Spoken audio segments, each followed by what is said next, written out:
हम लोग को भी पुरुलिया जिला समेत जंगल महान प्रांत के सभी हमारे पार्टी के पदाधिकारियों, सदस्यों, साथियों, आज के इस कार्यक्रम में दूर दराज तथा सुदूर क्षेत्रों से चलकर आए हुए अभिभावकों, नौजवानों, माताओं, बहनों, आप सभी को जोहार, नमस्कार। साथ ही साथ चूंकि सुरक्षा के दृष्टिकोण से तैनात पुरुलिया पुलिस के तमाम पदाधिकारी और सिपाहियों, आप सभी को जोहार, नमस्कार। और विशेषकर इस बाजार में जितने भी दुकानदार बंधु हैं जिनके कानों तक हमारी आवाज जा रही है, उनको भी मेरा नमस्कार, जोहार। और साथ ही साथ एक खेत प्रकट करेंगे दुकानदार बंधु आपके लिए, क्योंकि आज तक कभी हमने जब भी आज के जो तो हमारे कार्यक्रम छिलो झारखंड राज्य हमारे कार्यक्रम पहाड़ है गोड़ा हमारे कार्यक्रम खुला मैदान है ग्राउंड है। आज के प्रथम बार हमी शहर मध्य आसे तो आमिओ माने कि शहर मध्य माने भीड़ भाड़ दमे আপনার ব্যাপার আছে কাজ, কিন্তু আজকে সেই জন্য আমি খেত প্রকাশ করতে যাই কি আমাদের জন্য আপনার কাজ, আপনার ব্যাপার একটা ঘন্টা দুটা ঘন্টার মতো ডিস্টার্ব হবে। সেই জন্য আমি খেত প্রকাশ করতে যাই কি আমাদের এইটা কার্যক্রম নাই, এটা তো আপনার মেন্টালিটি আছে। সবাই বলছে কি ভাই যদি পুরুলিয়া এন্ট্রি করবে তো ট্যাক্সি স্ট্যান্ড পুরুলিয়ার হৃদয় বটে। कोई भी पॉलिटिकल पार्टी आती है पुरुलिया में तो टैक्सी स्टैंड में अपना कार्यक्रम करती है, तो हम भी आ गए।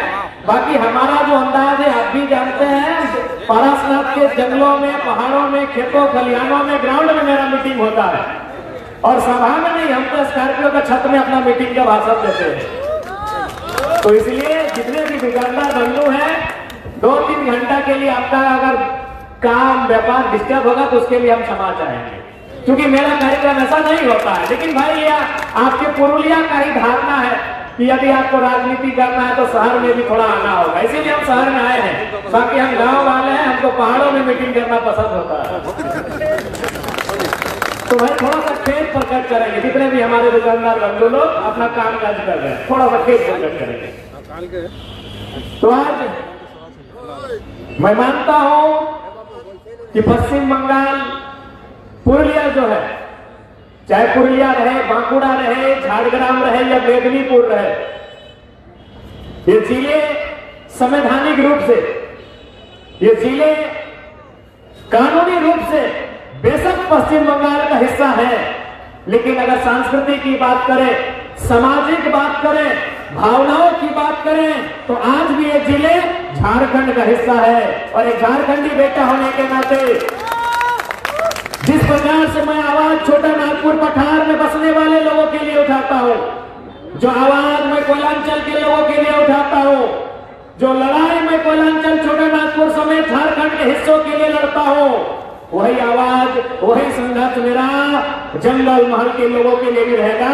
क्योंकि आप भले संवैधानिक रूप से, कानूनी रूप से आप बंगाल का हिस्सा है, लेकिन भावनात्मक रूप से, सांस्कृतिक रूप से आज भी आप वही ग्रेटर झारखंड का पार्ट है, जिसके लिए आपने भी लड़ाई लड़ा था और हमारे पूर्वजों ने भी लड़ाई लड़ा।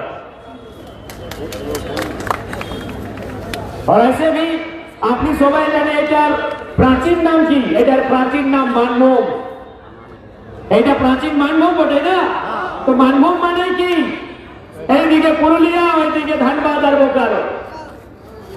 हम लोग सुनते हैं ना कि कुंभ का मेला में भाई लोग बिछड़ गया था कि सरकार ये नियम कानून हम लोग को बिछड़ाया है।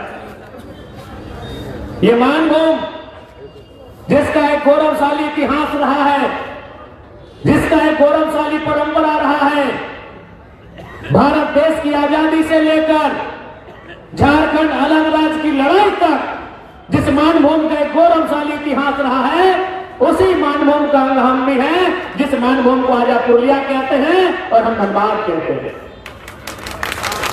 तो हम आपसे बिल्कुल भी अलग नहीं है। जो आपकी पहचान है, जो आपकी परंपराएं है, जो आपकी संस्कृति है, वही पहचान, वही परंपरा हमारी भी है। তো इसलिए প্রথম জিনিস এইটাই কি আমরা সবাই একটা মায়ের ছেলে, আমরা ভিন্ন মানুষের ছেলে নাই, আমরা ভিন্ন মায়ের ছেলে নাই, আমরা মানভূমের মাটির মানুষ বটে। তো যেভাবে আপনি मानभूमेर मानुष है से भावे आमियो मानभूमेर मानुष। तो इसलिए आज आपके इस कार्यक्रम स्थल से मैं आपको स्पष्ट कहने के लिए आया हूं कि आज जिस प्रकार से झारखंड की राजनीति में हम लोगों ने एक शुरुआत किया, आज वही शुरुआत पश्चिम बंगाल जिसमें विशेषकर जंगल महल का जो इलाका आता है हम वहां करने का प्रयास करेंगे। इसके लिए आप सबों का आशीर्वाद, आप सबों का मार्गदर्शन अति आवश्यक और महत्वपूर्ण होगा। आज के समय আপনি সবাই জানে কি আমাদের ঝাড়খণ্ড লোকতান্ত্রিক ক্রান্তি মোর্চা এক নতুন পলিটিক্যাল পার্টি বটে। আর আমাদের কাজ এই ঝাড়খণ্ডের প্রান্তে কিভাবে আছে, কি রকম আমরা কাজ করে এখানে আপনি সবাই জানেন। যদি আমাদের কাজ ভালো আপনাকে ভালো লাগে, আপনি যদি ভালো বুঝে আমাদের কাজ, আমাদের কার্যশৈলী, তো আপনার আশীর্বাদ আমরা সবাই চাই। সেই জন্য আমরা এই ঝাড়খণ্ডের মাটিলে, এইখানে बंगालेर माटी, विशेष कर এই পুরুলিয়া, ঝাড়গ্রাম, বাঁকুড়া আমরা আসে আপনার আশীর্বাদ लिए। तो आज अब आप सबों को यह तय करना है कि क्या जो आवाज कई दशकों पहले परिस्थितियों के कारण, राजनीतिक दांवपेच के कारण दबा दी गई थी, क्या उस आवाज को एक बार फिर से जंगल महल की वादियों में गूंजना चाहिए कि नहीं? मैं मानता हूं, मैं यह भी मानता हूं कि आज 25 साल बीत चुके हैं। 25 साल पहले हमें झारखंड राज्य अलग मिला। मैं बार बार कहता हूं कि झारखंड मिलने के बाद झारखंड के लोगों को एक तसल्ली मिला कि भौगोलिक रूप से, संवैधानिक रूप से, कानूनी रूप से एक अलग झारखंड राज्य मिला। झारखंड के लगभग 3.5 करोड़ से ज्यादा की जनमानस को आज ये बस तसल्ली है कि उन्हें झारखंड राज्य मिला। लेकिन मुझे लगता है, मेरा मानना है कि आज भी पश्चिम बंगाल के हिस्सों में जो 4-5 जिले हमारे छूट गए, उन्हें मलाल होता होगा कि हम झारखंड, ग्रेटर झारखंड का पार्ट नहीं बनता। निश्चय ही मलाल होता होगा, क्योंकि झारखंड राज्य की अलग लड़ाई में जो योगदान कोल्हान ने दिया था, जब हम कोल्हान कहते हैं तो कोल्हान का मतलब सिंहभूम, कोल्हान का मतलब सिंहभूम से। जब कोयलांचल हम कहते हैं तो कोयलांचल का मतलब आधा मानभूम से। यानी झारखंड अलग राज्य की लड़ाई में जो योगदान कोयलांचल का रहा, जो योगदान सिंहभूम का रहा, वही योगदान, उसी अनुपात में योगदान जंगल महल का भी था। जो शहादत सिंहभूम ने दिया था, जो शहादत कोयलांचल ने दिया था, उसी अनुपात में शहादत जंगल महल ने भी दिया था। इसीलिए मैं कहता हूं कि हमें एक तसल्ली मिला कि हमारे पूर्वजों ने अगर लहू बहाया तो हमें झारखंड मिला। लेकिन आज जंगल महल के लोगों को मलाल होता है कि लहू तो हमारे पूर्वजों ने भी बहाया था, लहू तो जंगल महल की वादियों ने भी बहाया था ग्रेटर झारखंड का पार्ट बनने के लिए, लेकिन आज उन्हें नसीब नहीं हो पाया। तो इसलिए आज वर्तमान की जो सरकार, जो तृणमूल कांग्रेस के नेतृत्व में, और फुटबॉल की मशहूर, भले खेलती नहीं है लेकिन बार बार बोलती है खेला हो गए, ममता दीदी के नेतृत्व में जो सरकार चल रही है, उन्हें अब जंगल महल की वादियों से एक आवाज की गूंज होगी और उन्हें जागने की आवश्यकता होगी कि आज जंगल महल जो कभी झारखंड बनने का हिस्सा ख्वाब देखा करता था, आज वो जंगल महल आपसे आंख मिलाकर आपके दशकों के कार्यकाल पर सवाल खड़ा करेगा कि आपने जो कार्य कलकत्ता के लिए किया, आपने जो कार्य कालीघाट के लिए किया, आपने जो कार्य हावड़ा हुगली के लिए किया, क्या आपने वो कार्य पुरुलिया के लिए किया है? ये सवाल जंगल महल के लोग करेंगे, ये सवाल पुरुलिया के लोग करेंगे। बिल्कुल क्योंकि आपको हमने 10 दिन नहीं 10 साल से ज्यादा का समय दिया यहाँ के लोगों ने। आज यहाँ का नौजवान, यहाँ के बुजुर्ग, यहाँ की महिलाएं जरूर सवाल करेंगी और आपसे पूछेंगे, आंख से आंख मिलाकर पूछेंगी, क्योंकि ये राजतंत्र नहीं, ये लोकतंत्र है और लोकतंत्र में जनता सर्वोपरि होती है। जनता ये सवाल पूछेगी कि आपने अपने महत्वपूर्ण हिस्सों के लिए जो काम किया, क्या वो पुरुलिया के लिए किया कि नहीं? अगर किया है तो पुरुलिया के तमाम सरकारी कॉलेजों का औचक निरीक्षण करने की आवश्यकता है। उनमें कितने विद्यार्थी पुरुलिया के हैं और कितने विद्यार्थी पुरुलिया के बाहर अन्य जिलों के हैं। यदि आपने पुरुलिया के लिए, इन क्षेत्रों के लिए कार्य किया है तो आज फौरन औचक निरीक्षण करने की जरूरत है कि यहाँ के अभ्यर्थियों को, यहाँ के स्टूडेंट्स को आपने कितना नामांकन करवाया है और बाकी का कितना हुआ है। देखिए, एक बात स्पष्ट जानिए, चाहे कोई राज्य हो, चाहे कोई देश हो, सब समान नहीं होते हैं। पुरुलिया एक ग्रामीण परिवेश में अब जीवन यापन करने वाला क्षेत्र है। हम कलकत्ता और पुरुलिया की तुलना नहीं कर सकते हैं। कलकत्ता में 10 किलोमीटर के क्षेत्रफल में करोड़ों की आबादी बसती है। बसती है कि नहीं बसती है? पुरुलिया में हजारों वर्ग किलोमीटर में फैला हुआ क्षेत्रफल होगा, लेकिन वहां लाखों की आबादी है। तो हम पुरुलिया और कलकत्ता की तुलनात्मक अध्ययन नहीं कर सकते हैं। पुरुलिया ग्रामीण परिवेश को जीता है, पुरुलिया खेत खलिहान को जीता है, पुरुलिया धान को जीता है, पुरुलिया गांव की परंपरा को जीता है। तो इसलिए आज इस क्षेत्र में बसाव करने वाले वे लोग जो कालखंड से एक लंबी लड़ाई, वो लड़ाई महाजनी प्रथा के खिलाफ थी, वो लड़ाई शोषण के खिलाफ थी, वो लड़ाई पुलिसिया दमन के खिलाफ थी। जिस लड़ाई को यहाँ के लोगों ने लड़ा था, उस लड़ाई का परिणाम तो इन्हें नहीं मिला, लेकिन इन्होंने संतोष किया बंगाल का हिस्सा बनकर। तो आज दीदी को इसका जवाब देना होगा, बिल्कुल देना होगा, और नहीं तो इस बार जंगल महल की वादियों से एक आवाज आएगा और इस आवाज से पूरा बंगाल मिलेगा। इस बात को भी ध्यान रखने की आवश्यकता है। आज चाहे राज्य की सरकार हो या केंद्र की सरकार हो, केवल अपने पूंजीपति मित्रों का उन्होंने घर चलाने का काम किया है।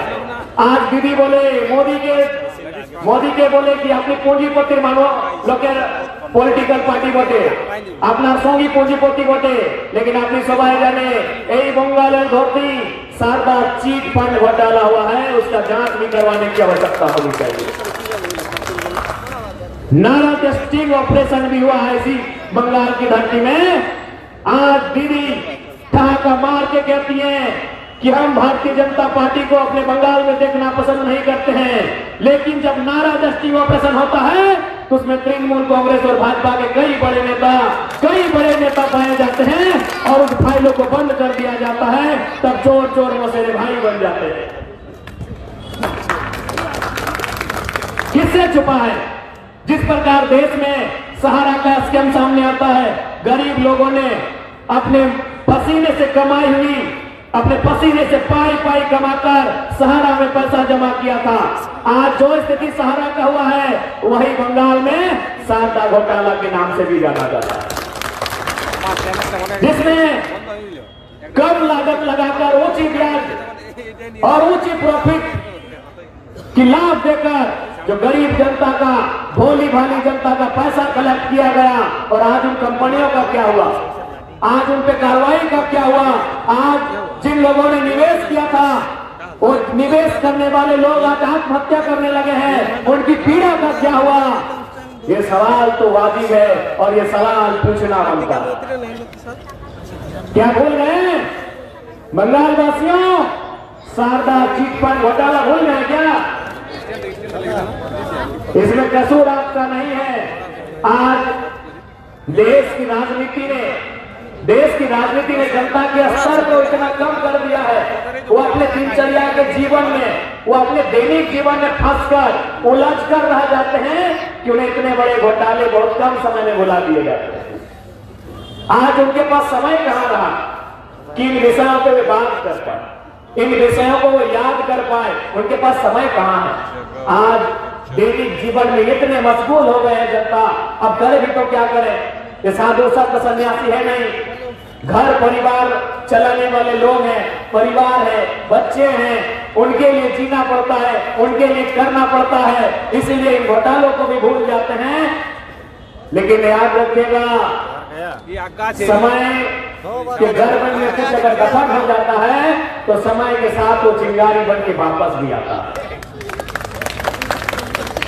और इस बार चाहे भारतीय जनता पार्टी रहे या तृणमूल कांग्रेस रहे, मुझे लगता है बंगाल की जनता को और विशेषकर जंगल भाई पुरलिया, बांकुड़ा, झारग्राम, मेदिनीपुर, वहां की जनमानस को उनसे सवाल भी करना होगा, उनसे हिसाब भी मांगना होगा।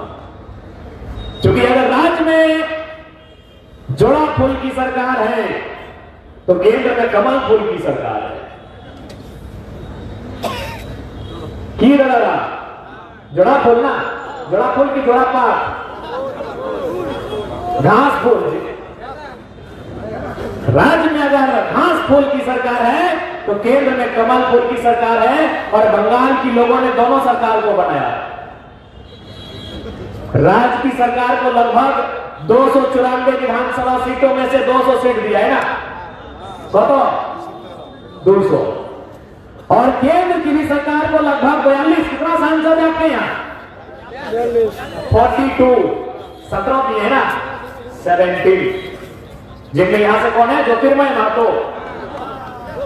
यानी आपने दिल्ली की सरकार को भी 17 MP भेजे हैं। किस लिए? फोटो खिंचाने के लिए? ये मोदी जी के भाषण मानेंगे तो खाली टेबल ठोकने के लिए क्या है मोदी जी? यहां के मुद्दों को ले जाने के लिए, यहां की समस्याओं को ले जाने के लिए। आप देखिए, मैं बंगाल की तमाम जनता से कहूंगा, आप झारखंड विधानसभा का टिकट, झारखंड विधानसभा का डिस्कशन देखिए। जब जयराम महतो खड़ा होता है तब कभी इधर उधर की बात नहीं करते हैं, सीधा मुद्दों की बात करते हैं। हमने 4 सेशन में भाग लिया है, चारों सेशन में किसी भी कार्यक्रम को मेरा जाके देखिए झारखंड विधानसभा के टीवी से निकालकर, हमने न कभी इधर उधर की बात नहीं किया है, हमने सीधा झारखंड के मुद्दों की बात को किया है। तो आज केंद्र को भी हमने, बंगाल के लोगों ने 17 MP दिया है, तो कह दिया है भाई, कह दिया है। नहीं, हमारे धनबाद दुकान वाले कोयला का कमीशन लेते हैं, इधर वाले बालू का कमीशन लेते हैं क्या? बंगाल में कोयला नहीं है, कोयला सब झारखंड वाले हम लोग ले गए, धनबाद दुकान वाले कोयला ले गए। इसलिए आप लोग को बोले थे कि अलग नहीं होना है, अब आप लोग अलग हो गए तो हम क्या करें? तो क्या जिस प्रकार हमारे धनबाद के लीडर्स कोयला पे कमीशन लेते हैं, क्या बंगाल वाले केवल बालू में कमीशन लेने के लिए यहां से चयन होकर गए हैं? और नहीं गए हैं तो जनता के मुद्दे कहां हैं? केंद्र की सरकार को भी इसका जवाब देना होगा, और राज्य की भी सरकार को, चूंकि भारत एक लोकतांत्रिक देश है और लोकतांत्रिक व्यवस्था कब करवट लेगी ये कोई नहीं कह सकता। एम्बुलेंस को थोड़ा बढ़िया से रास्ता दे दीजिएगा। लोकतांत्रिक व्यवस्था कब करवट लेगी ये कोई नहीं कह सकता है। इसलिए आज जो उलगुलान झारखंड की धरती से आया है, जो उलगुलान झारखंड की धरती से वहां के नौजवान लेकर आए हैं, उसका परस्पर सहयोग कहीं ना कहीं बंगाल की धरती से मिल रहा है।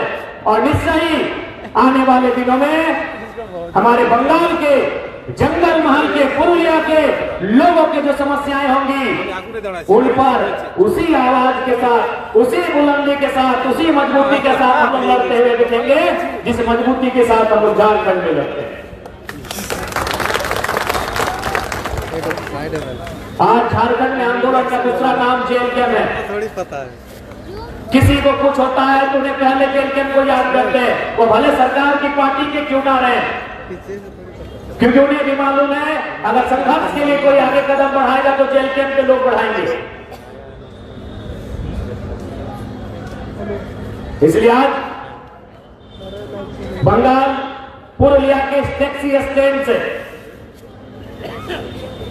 यहाँ के जनमानस को ये साफ शब्दों में कहना चाहेंगे, जो तो जने एखाने আছে আপনি সবার আমি এইটাই গল্প করতে চাই কি এবার এই বঙ্গালের সমীকরণ, এই বঙ্গালের যে পরিস্থিতি আছে, এই যে রাজনৈতিক স্থিতি পরিস্থিতি, এই স্থিতিকে চেঞ্জ করবার দরকার আছে। কেন চেঞ্জ করবার দরকার আছে? না पॉलिटिकल, भारत एक पॉलिटिकल कंट्री है, यहाँ हर एक चीज राजनीति से रिलेटेड है, यहाँ हर एक चीज राजनीति से प्रभावित है। और यदि हम राजनीति को नहीं समझेंगे, यदि हम राजनीति में अगर सुधार नहीं लाएंगे तो हमारे जीवन में सुधार नहीं आएगा। हम मानते हैं क्योंकि बंगाल एक कल्चरल आइडेंटिटी रखने वाला स्टेट है, हमारी जो लोग यहाँ पर हैं इनकी विभिन्न प्रकार की मान्यताएं हैं, विभिन्न प्रकार की आस्थाएं हैं, विभिन्न प्रकार की धार्मिक मान्यताएं, धार्मिक आस्थाएं हैं। लेकिन एक बात कहेंगे, आज के दौर में बदलाव यदि कहीं से होगा तो राजनीतिक गलियारों से होगा, धार्मिक मान्यता और आस्थाओं से संभव नहीं है। हम लोग हर एक धर्म, हर एक पंथ का आदर करते हैं, लेकिन जो सच्चाई है, क्योंकि विज्ञान के दौर में हम लोग कदम रखते हैं, वैज्ञानिक सोच के साथ चलने वाले युवा हैं, तो सच बात कहते हैं। आज अगर बदलाव होगा तो राजनीतिक गलियारों से होगा, कानूनों से होगा, कानूनों में संशोधन से होगा, विधेयकों से होगा। आस्थाओं से बदलाव अगर होता तो भारत से बड़ी आस्था दुनिया में कहीं नहीं। भारत में जितने धार्मिक मान्यताएं हैं पूरी पृथ्वी में कहीं नहीं। विभिन्न प्रकार की आस्थाएं हैं यहाँ पर, विभिन्न प्रकार के पंथ हैं यहाँ पर, सभी की अपनी अपनी मान्यताएं हैं। लेकिन आप भी जानते हैं, अगर बदलाव आस्थाओं की गलियों से होता तो योगी आदित्यनाथ एक मठ के साधु थे, राजनीति में नहीं आते। ओवैसी साहब किसी मस्जिद का पादरी बनना या मौलवी बनना पसंद करते, राजनीति संसद में नहीं आते। धार्मिक मान्यताएं अच्छी हैं आपके अनुशासन के लिए, आपके जीवन दर्शन के लिए, आपके इतिहास के लिए, आपकी परंपराओं के लिए, आपकी मान्यताओं के लिए। लेकिन बदलाव अगर इस देश में आएगा, बदलाव अगर इस राज्य में आएगा तो राजनीतिक व्यवस्थाओं से आएगा, वैज्ञानिक सोच से आएगा। इसलिए राजनीतिक विषयों को जानने की आवश्यकता है, राजनीतिक विषयों को समझने की आवश्यकता है और उसमें शामिल होने की आवश्यकता है। आज की युवा पीढ़ी, आज के नौजवान, आज की नौजुवतियां ये कहते हैं कि आई हेट पॉलिटिक्स, আমি পলিটিক্সকে ভালোবাসা করে না। এটা আপনি বলে না আমি আপনাকে ভালোবাসেন, तो यारा बोले कि पॉलिटिक्स के भालोबासा करे ना। तो भाई पॉलिटिक्स को अगर आप बढ़िया नहीं मानेंगे तो फिर पॉलिटिक्स को वे लोग आएंगे जो पॉलिटिक्स को खराब करेंगे। राजनीति हम लोग कहते हैं आई हेट पॉलिटिक्स, मुझे राजनीति पसंद नहीं है। तो अगर पढ़े लिखे नौजवान अगर राजनीति से भागेंगे, अगर वो यह काम के सामना नहीं करेंगे कि मुझे राजनीति पसंद नहीं है, तो राजनीति में वे लोग आएंगे जो राजनीति को गंदा करेंगे।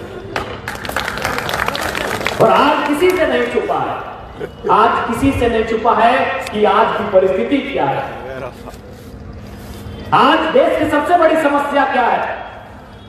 आज अगर आपसे पूछा जाए कि देश की 5 सबसे बड़ी समस्या चुनकर लाइए और उसमें से नंबर एक पर रखिए देश की सबसे बड़ी समस्या क्या है, बताइए आप देश की सबसे बड़ी समस्या क्या है? इकोनॉमी का गैप। आप जितने लोग बैठे हैं, चाहे दुकानदार भाई हो, चाहे स्टूडियो वाले भैया हो, चाहे हमारे जो भी दुकानदार वाले भैया, टाउन होटल वाले भैया हो, चाहे श्याम ट्रंक हाउस वाले भैया हो, चाहे जयश्री कलेक्शन वाले भैया हो, या जितने लोग आए हैं, जितने लोग सुन रहे हैं, जितने लोग इस देश में जी रहे हैं, साधुओं को छोड़कर, सन्यासियों को छोड़कर, महात्माओं को छोड़कर, सभी लोग इकोनॉमी के लिए जी रहे हैं। ये कड़वी सच्चाई है, इसको मानिए। यहाँ बैठा हर एक शख्स, ये जो बगल में वर्दी वाले पुलिस वाले भैया हैं, अगर इनको हम कह रहे हैं कि सरकार आपको वेतन नहीं देगी, ये ड्यूटी करेंगे? नहीं करेंगे। इन दुकानों में जो भाई लोग झाड़ू पोछा का काम कर रहे हैं, अगर मालिक कह रहे हैं कि आपको वेतन नहीं देंगे, वो काम करेंगे? नहीं करेंगे। यानी एक आम व्यक्ति, चाहे आम व्यक्ति रहे चाहे खास व्यक्ति रहे, वो जीता है इकोनॉमी के लिए। और देश की सबसे बड़ी प्रॉब्लम है इकोनॉमी का क्या करना। अब तो आंकड़े आपके सामने हैं कि हमारे देश के 1% अमीरों के पास इस देश की 50% पैसा है। सबसे बड़ी समस्या है आज इस देश की सबसे बड़ी समस्या है आर्थिक असमानता। यदि आर्थिक समानता होती तो आधी समस्या ऐसे समाप्त हो जाएगी। वो किनके कारण है? किनके कारण है? राजनेताओं के कारण। किनके कारण है? ब्यूरोक्रेट्स के कारण। यदि आज अडानी साहब अवैध रूप से अपना वर्चस्व स्थापित कर रहे हैं तो अपने दम पर नहीं, राजनीतिक पार्टनर मोदी जी और उनके नेतृत्व में काम करने वाली ब्यूरोक्रेट्स के कारण। आप दुनिया के उद्योगपतियों के बारे में जानिए कि उन्होंने पैसा कैसे कमाया। मार्क जुकरबर्ग, क्योंकि सबसे ज्यादा आप उनको जानते हैं, दीदी भी जानती है उनको, क्योंकि मोबाइल में जो वीडियो इनका जाएगा वो फेसबुक में जाएगा। सबसे ज्यादा यहाँ जो लोग बैठे हैं वो किनको जानते हैं? Mark Zuckerberg. क्या कारण है उनका? वो अमीर है। किस कारण है? उन्होंने एक सर्च किया है, उन्होंने एक प्रोजेक्ट तैयार किया है, उसका नाम है फेसबुक। लेकिन भारत में क्या करते हैं अडानी और अंबानी या चाहे कोई रहे, वो हमारे ही पैसा को बैंक से लेके लोन लेके आते हैं। ना उनकी क्रिएटिविटी होती है, ना उनका दिमाग खर्च होता है। वो हमारा ही पैसा जो बैंक में है उसे लोन लेते हैं और अपने पॉलिटिकल मित्रों से पॉलिसी बनाते हैं और उन्हीं से हमारा जमीन भी लेते हैं। तो जब तक यहाँ का नौजवान ये समझेगा नहीं, सोचेगा नहीं, कैसे देश बदलेगा? न भजन करने से देश बदलेगा, न इबादत करने से देश बदलेगा। जब नौजवान सोचेगा और नौजवान जब सवाल करेगा तब देश बदलेगा। बिल गेट्स अगर दुनिया में धनी है तो माइक्रोसॉफ्ट के कारण है, हम उनको बुरा नहीं कह सकते हैं। लेकिन अडानी को अरावली का पहाड़ चाहिए ना।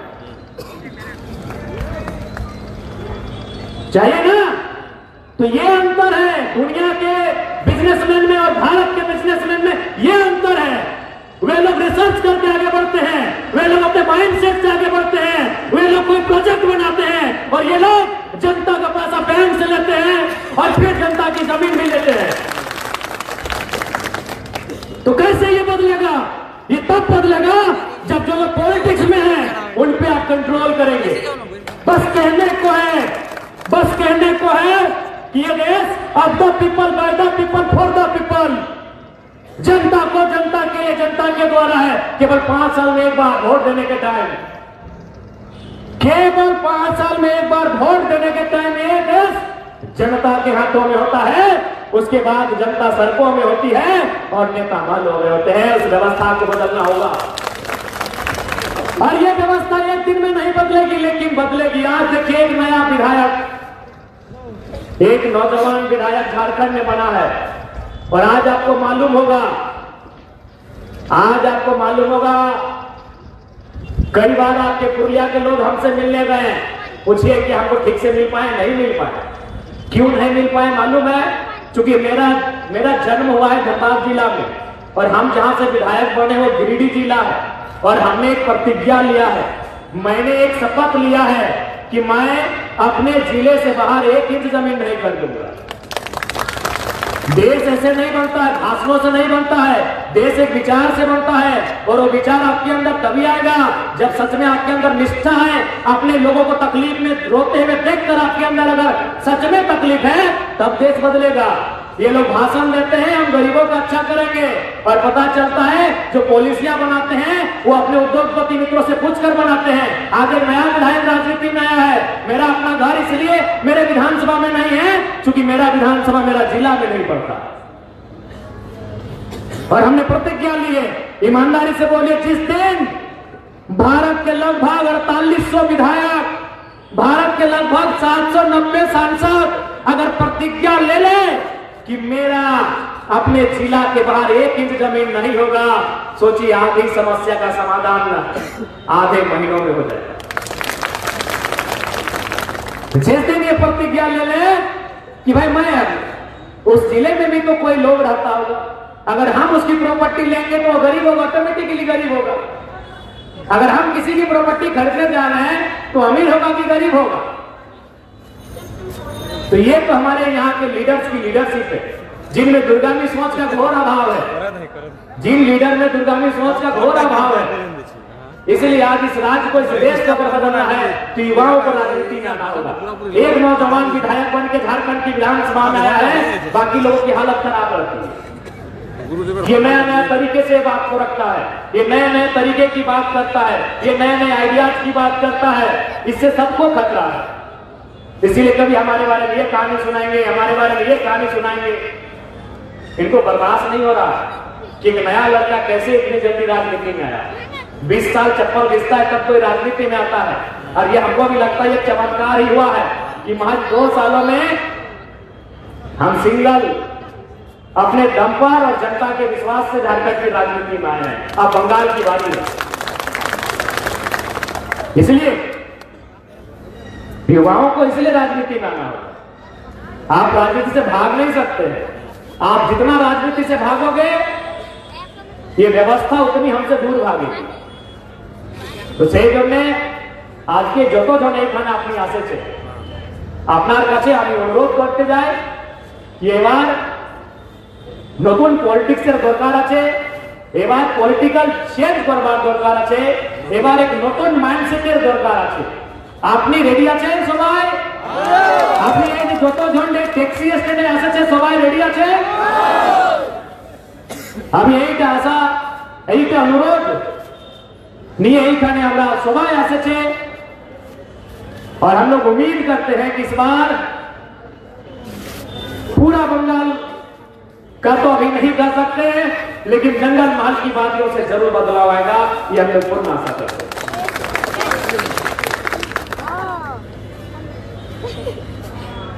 और साथ ही साथ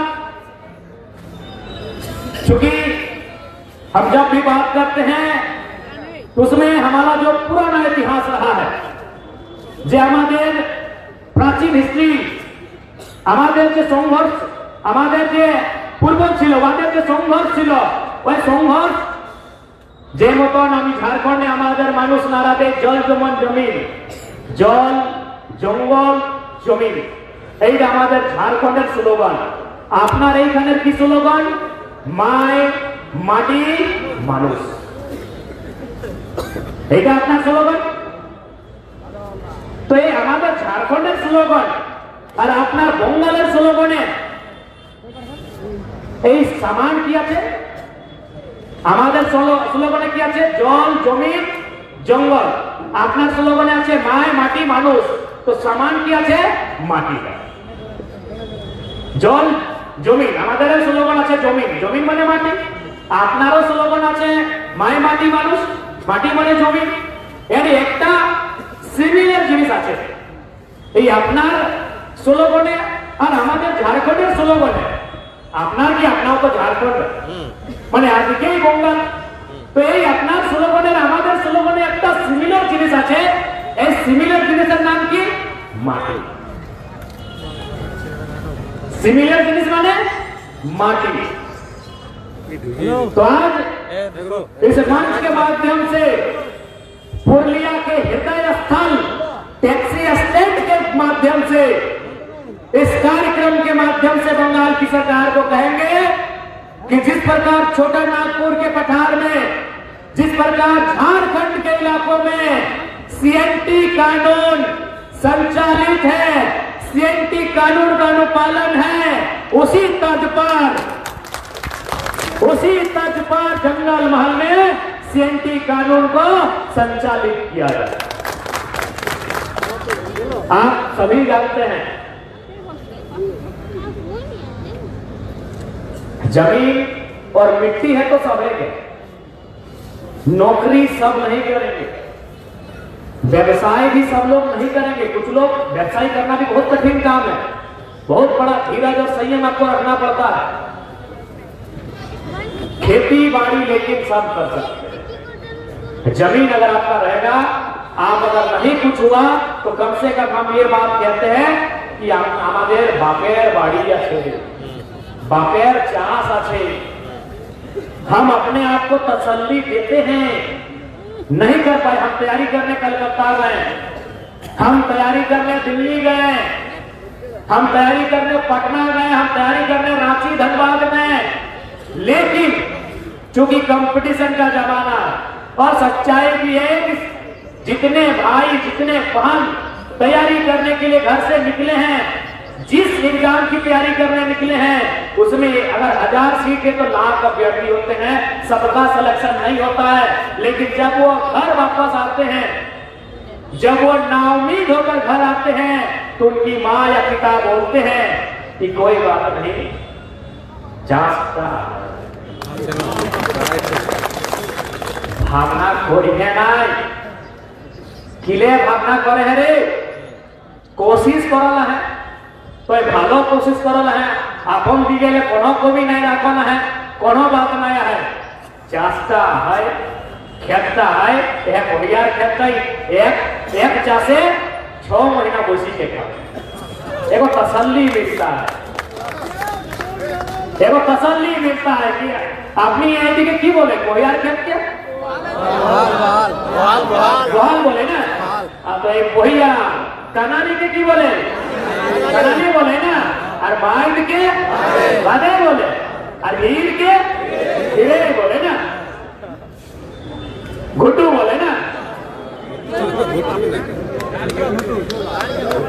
तो अंतिम समय हम ये उनको तसल्ली जरूर देते हैं कि आपने मेहनत किया, बहुत अच्छा मेहनत किया, ठीक है नहीं हो पाया, जीवन यापन जीविका उपार्जन ये जो हमारी जमीन का टुकड़ा है इससे हो जाए। तो इसलिए जमीन का बचना और जमीन को बचाना ये बहुत जरूरी है। इसलिए सेफ्टी कानून जंगल महल के क्षेत्र में दीदी आपको संदेश स्पष्ट देंगे, क्योंकि हमें सूचना मिली है, गोपनीय सूचना मिली है कि जो फॉरेस्ट मैदान में मेरा कार्यक्रम था, किसी पुलिस पदाधिकारी के मोबाइल में और लाइव देखी है, ये हमें सूत्रों से जानकारी मिली है। तो यदि आज भी मेरी बात को आप सुन रहे हैं तो इस बात को ध्यान दीजिएगा, क्योंकि आपके बंगाल का ये नारा है माय माटी मानुष। जी हमें याद आता है कि टाटा नैनो से आप बड़ी तगड़ा लड़ी थी माटी को बचाने के लिए। आज बंगाल में विशेषकर पुरुलिया में अन्य प्रदेशों के बड़े बड़े उद्यमी नजर गड़ाने लगे हैं। अयोध्या के पहाड़ में अन्य प्रदेशों के बड़े बड़े पैसे वाले लोग अपनी नजर गड़ाकर बैठे हैं। जरा सा मौका मिलेगा वो पुरुलिया के साथ साथ अयोध्या पहाड़ को भी चट कर जाएंगे। इसलिए माय माटी मानुष जो माटी आपका स्लोगन है उसे बचाने के लिए, जो पूर्व में जब झारखंड बंगाल का हिस्सा था, जब बिहार बंगाल का हिस्सा था,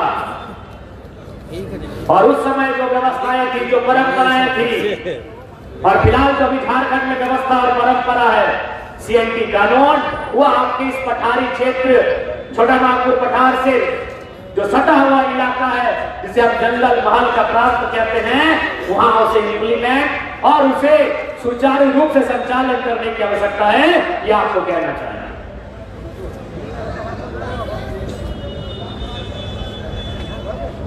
आज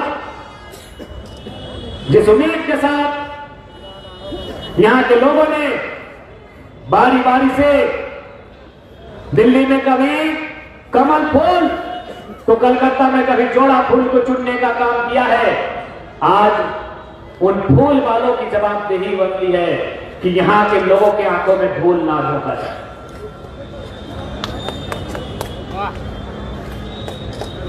उन फूल वालों की जवाबदेही बनती है, दिल्ली में खिलने वाला कमल फूल और कलकत्ता में खिलने वाला जोड़ा पत्ता फूल, कि यहाँ के लोगों के जीवन में किसी प्रकार का धूल नहीं झोंका जाए। नहीं तो याद रखिएगा, खेती बाड़ी करने वाले लोग हैं, ये फसल काटना जानते हैं, और फूल भी, ये फूल फल सब इनको फसल ही लगता है, ये अलग नहीं है।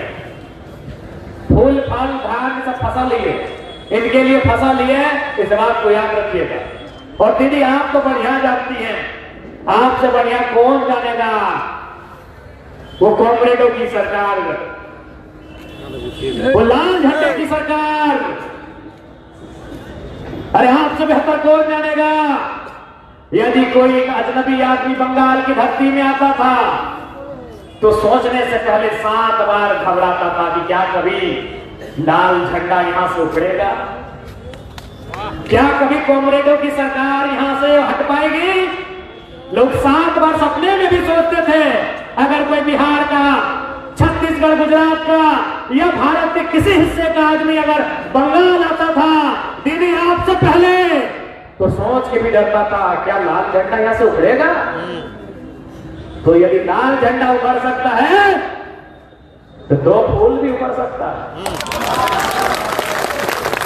बस ये बंगाल के लोगों की चेतना का विषय है, ये उनकी जागृति का विषय है। इसलिए आपने तो बढ़िया एक इतिहास की आप साक्षी हैं, आपने को जाने भालो, खूब भालो अपनी जाने कि रेड रिवोल्यूशनरी गवर्नमेंट है, रेड फ्लैगर गवर्नमेंट की अपनी केमन छुट्टी दिए दिया वो, तो आपने तो खूब भालो करे जाने भाई कि এই বঙ্গালের মনে ছিল রেড গভর্নমেন্ট ছিল কি না, কত বছর রাজ ছিল আমাদের কন্টিনিউ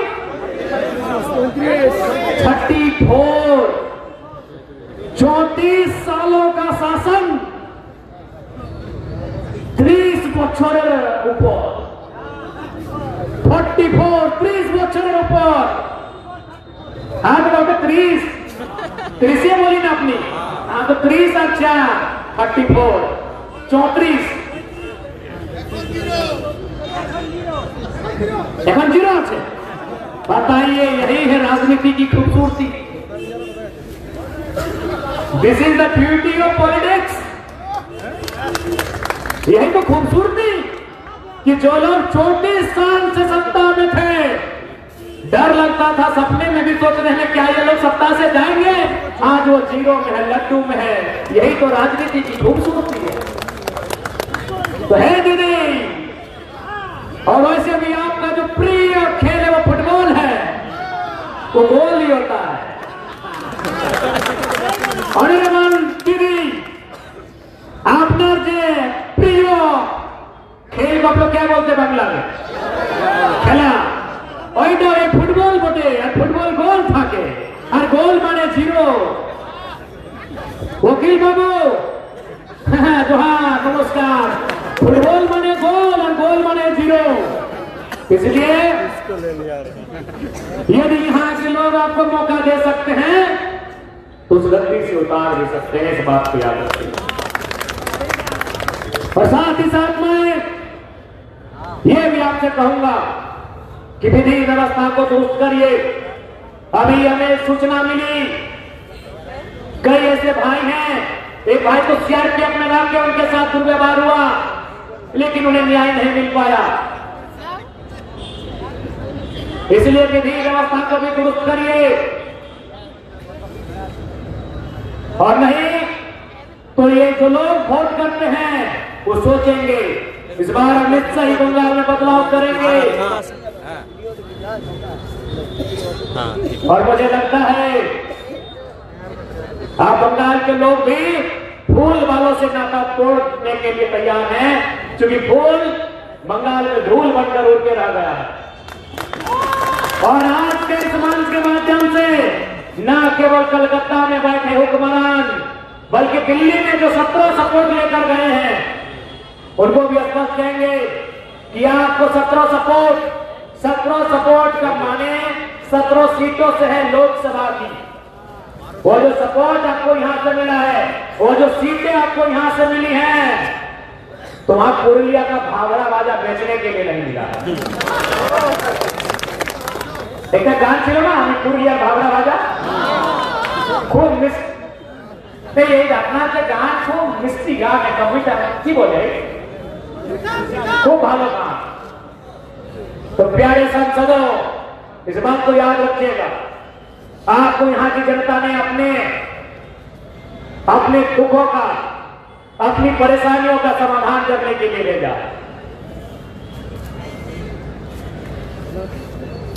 इसलिए आप पश्चिम बंगाल की पावन धरती से, शहर के बीचों बीच इस चौराहे से राज्य और देश में जो लोग यहाँ का प्रतिनिधित्व करने के लिए गए हैं, और स्पष्ट शब्दों में कहेंगे, इस बार बंगाल की धरती में एक नया कारवां, एक नया उफान, एक नया उलगुलान का आगाज होगा। और ये उफान, ये उलगुलान एक नया अध्याय लिखेगा।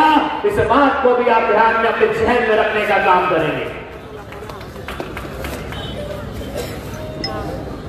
और बिल्कुल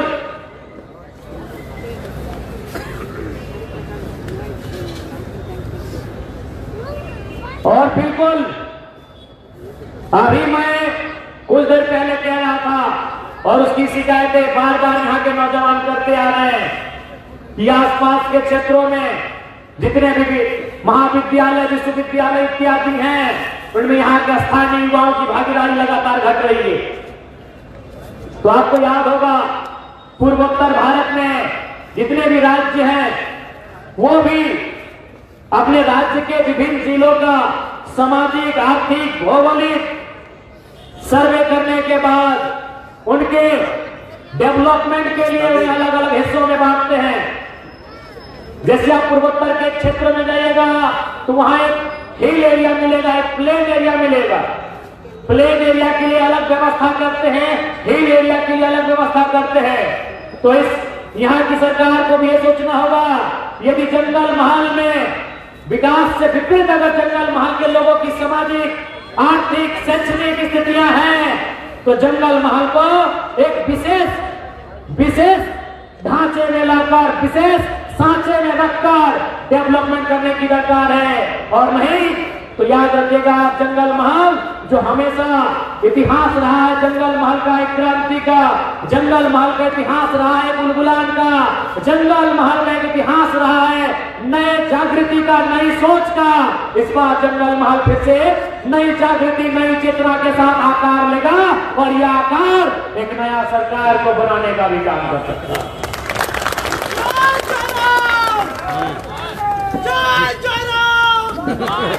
इसलिए यह स्पष्ट एक तरह से कह सकते हैं, साफ साफ, और एक तरह से कह सकते हैं एक चैलेंजिंग शब्दों के साथ, इस चुनौती को स्वीकार करिए।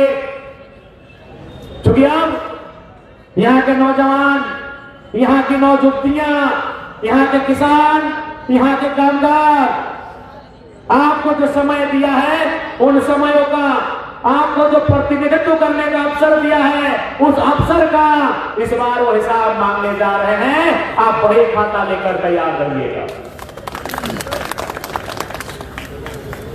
আমরা সবাই এই আমাদের মানুষ এরা সবাই রেডি আছে ভাইয়া, আপনার বই খাতা নিয়ে বসবি, আপনার কাছে কি হিসাব আছে এইটাও এখানে যতজন আছে সবাই দেখতে যায় कि আপনার কাছে হিসাব কি আছে।